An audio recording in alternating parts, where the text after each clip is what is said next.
Hello, everybody.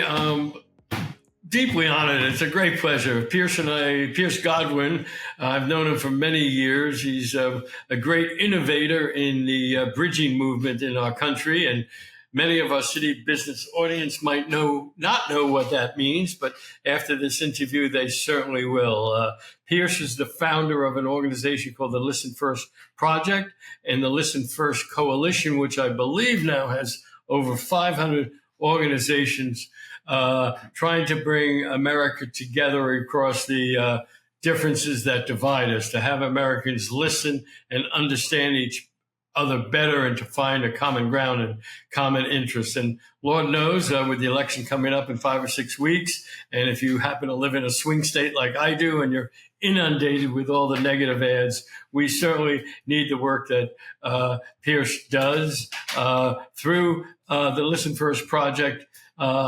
He's created things called Meeting of America, and he has an annual event called the National Week of Conversation, and we'll get into all of that in this interview. In addition to that, he was an associate producer of a film that came out a couple of years ago, which speaks to everything of the work that Pearce has done, called The United States. And through that, he created a pledge. We'll talk about that as well, about healing the divides in America. So, Pearce, welcome, and thank you so much for giving me the opportunity to explain to the City Biz audience that there is another narrative out there. Thank you. Yeah, thanks so much for having me, David. It's an honor to be here. Okay. Well, maybe a simple question is, during this time when there is so much dysfunction and polarization, do you get a lot of cynicism from people telling you, Pearce, you're wasting your time. You know, this is the way it is, the left and the right, and you're just wasting your time. Do you get a lot of that? And how do you respond to that? And what are your thoughts related to that? Yeah, absolutely. You know, that there is a lot to be concerned about in this day and time in the United States of America. You know, I'm a guy who loves this country. I feel really blessed to have been born in the United States. I think it is an exceptional nation. We've got such a rich variety of backgrounds and beliefs. As we often hear, this is a great experiment that we're all a part of. It's unprecedented, right? It's never happened in the history of the world that a place of such rich variety in backgrounds and beliefs finds a way forward together for the long haul. And so unsurprisingly, it's not easy. So I'm really concerned. I'm deeply concerned, like a lot of people are, about our future. You know, to me, I put the blame on toxic polarization that has convinced us that our fellow Americans are our enemies. That's just a lie, and it threatens to destroy us. And so undoubtedly, I talk to folks every day who, because of that toxic polarization, because of all the demonization across differences, are losing hope for the United States. You know, David, I've been doing this a few years, and I knew that we were up against my own worst instincts, right? Those base tribal instincts that we have to other, you know, those people, to see them as a threat, to be driven by fear and anger. But in recent years, as you're noting, I've realized we're also up against hopelessness. We're up against an apathy that just thinks there is no way out of this toxic vortex.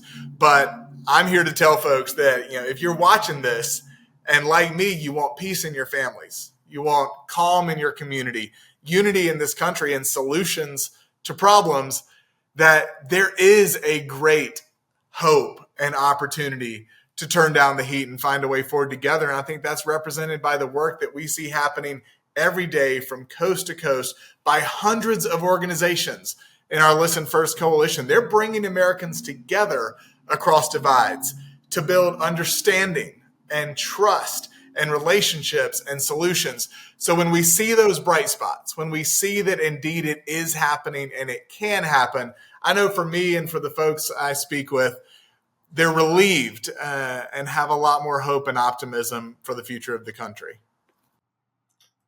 Well, I've known you for quite a few years, and correct me if I'm wrong. I think I met you. I think you got an MBA, and you were on the path for a business career. Tell me a little about that journey and how you went from an MBA, a master's in business, to doing this work that's certainly not as much money, but is certainly very, very much needed in our country. How did that happen? Yeah, this work was never part of any master plan that I had. I've always had a broad set of interests. Would joke that I didn't know what I wanted to be when I grew up, but having majored in public policy in college, I went up to DC for several years and started my career there, working in Republican politics, doing work on the Hill for a hot 6 months until the good state of North Carolina fired me as Elizabeth Dole lost re-election 6 months into my career. But then for the next 4 years was doing voter micro-targeting for statewide and presidential campaigns on the right. And so I was very much part of that game, have always loved and still deeply appreciate politics, but had a real fork in the road in early 2013. When my former wife and I ended up going over to Uganda, Africa for 6 months with a Christian International Relief Organization. David, I don't think I would be doing this work today without that experience I had outside of the country. Kind of an extreme example of what we're encouraging folks to do as part of this work. Step a little bit outside of our comfort zone, engage with people unlike ourselves, get curious. But in doing so, not only was I struck in Uganda by the abject material poverty in places, but this incredible relational wealth. And it was that 6-month experience juxtaposed against what I saw just before coming home that first led me into this work. I realized that I would be coming home to the United States, the most materially prosperous nation on the planet, but seeing even in 2013, relatively quaint relative to today, that there was this abject relational poverty taking hold. And not just in DC. Coming back from Africa, I was coming home here to my home state of North Carolina. Bless your heart, everybody's going to get along.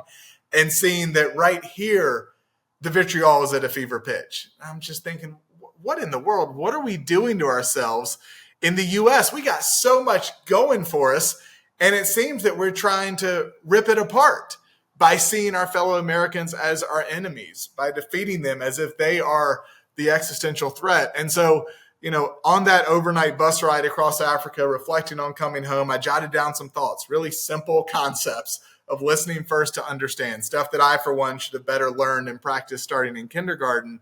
But that blog post ended up in papers all over the United States and struck a nerve. Even then in 2013, I'm getting all this feedback.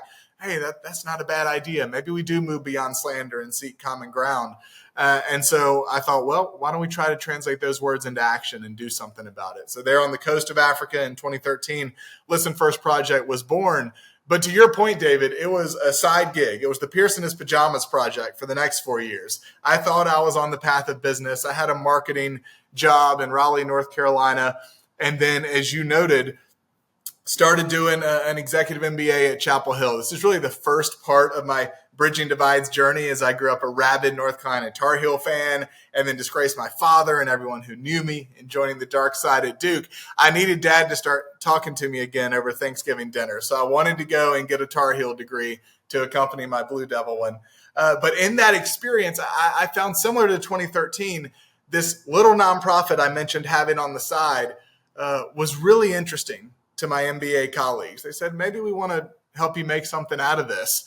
So that was the first factor in 2017 that further dictated this path. The second was realizing that I wasn't alone, that even then there were other organizations across the country interested in and practicing this work of bringing people together across divides. I realized there was something called the Bridge Alliance that you had founded. I realized there was something called Living Room Conversations and Village Square and a National Institute of Civil Discourse. I said, holy cow, I have absolutely no idea what I'm doing, but it is really awesome that there are other groups out there focused on this mission. And something about how I'm wired just said, well, gee, I wonder if we could have a greater impact together. And that's when I founded the Listen First Coalition, and you and others were so gracious to say, like, sure, we can be a part of a coalition focused on this social cohesion and collaboration. And today there are over 500 organizations, and that remains our mission, is achieving that greater impact together with all of the heroic work taking place. And then finally, on the personal story, we all remember what happened in August of 2017 when we saw in Charlottesville marches escalate to murder. And for me, that was the second step on my journey, not unlike what I felt on that overnight bus ride in Africa in 2013, when I saw images on the television of folks literally at each other's throats and Heather Heyer being killed. I said, this needs to be my full-time mission. I now know that there are other people doing this work that I can learn from, that I can work with. I got these MBA colleagues that want to help me make it more of a serious organization. I got mentors like yourself. Let's go for it. And so with that, I've been full-time since 2017. Well, it's an incredible journey you've been on, Pearce, and I've seen a lot of people with ideas and thoughts, but taking ideas and turning them to action is two totally different stories. So you've been a man who's been able to create a business plan to turn these ideas into action. So I think our City Biz audience needs to learn a little about some of those ideas that became action. And you have an annual event. I believe it's still going on. Absolutely. It has millions of people who've been involved over the years, called the National Week of Conversation. How many years has that been around? And tell me a little about that. I think our audience would love to hear about that. Absolutely. We're coming up on what will be the 8th annual next spring. Your former colleague, Debbie Lynn Molyneux, had this idea that there would be some sort of national holiday around conversation. We thought about and have since, consulted closely with the folks behind Giving Tuesday. So some sort of opportunity for folks to focus on giving and charity. Similarly, could we have a day or a week? We didn't know at the time, but some chance for folks to step outside of their normal routine and have that conversation that might lead to seeing more humanity in folks across divides and having more of that respect and trust and dignity across differences. And so we gathered around a table in Chicago and said, you know what, let's do a national week of conversation. And that was the first time that the then very nascent Listen First Coalition, a few dozen organizations, really did something together. And the idea from the beginning has been to showcase the work so that many more Americans can have the experience that I had upon returning home to say, whoa, I'm not alone. I'm not the only one who's concerned about this. There's something I can do.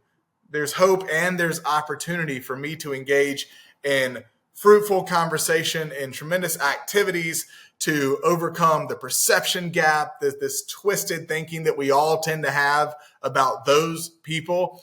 So many inventive ways that partners create day in and day out, but that 1 week a year we get to really showcase and drive more attention. Partnerships over the years with USA Today and Walmart and Dick's Sporting Goods and McDonald's and others have allowed us to focus more attention during that 1 week towards the heroic works that's taking place in communities across the country. Well, I think you spoke to something extremely important.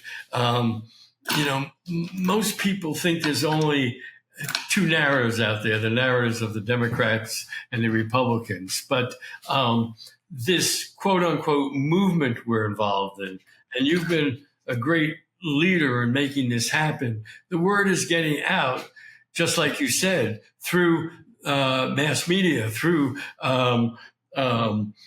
US Today, and I believe you've been on C-SPAN and many other MSNBC, I believe, and other national news networks. And you've been involved, maybe this would be of interest to the City Biz listeners. There's a organization called BMAC. I can't remember exactly what the acronym stands for, but you've been an inspiration and a leader in bringing together a lot of organizations working in similar areas, because working individually, it's difficult to amplify and scale. So you've been a major leader in helping that amplification and scaling. Could you tell us a little about the theory of BMAC and that infrastructure that you're creating and have created?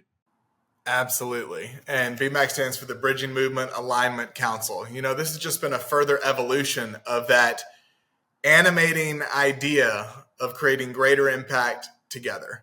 So we think of ourselves at Listen First Project as the backbone organization. That's some jargon from collective impact literature. But a backbone organization is focused on coordination, on alignment, on management and support of partners around what we've developed together as collective strategies and collaborative projects.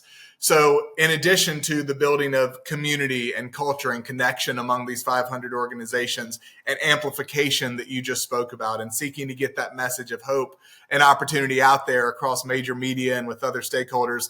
And finally, the assessment, the tracking and the maximizing impact by holding that landscape view and developing measurement tools. In addition to those three components of community amplification and assessment, that coordination is really core to our backbone role. So with initially 40 organizations and now about 100 in this bridging movement collaborative space, we developed collective strategies, and we can go as much into those as you might like. But the basic overview is that we're looking for ways that by working together, we could further advance the ball on field capacity. So the goals and measures for the field, the training and skills, the communications, the collective fundraising, and that while strengthening our own capacities as those who day in and day out are leading this work, it's never going to hold a candle to those other interests and those other forces within ourselves and within our culture and within our systems, unless it is then mobilized, the will,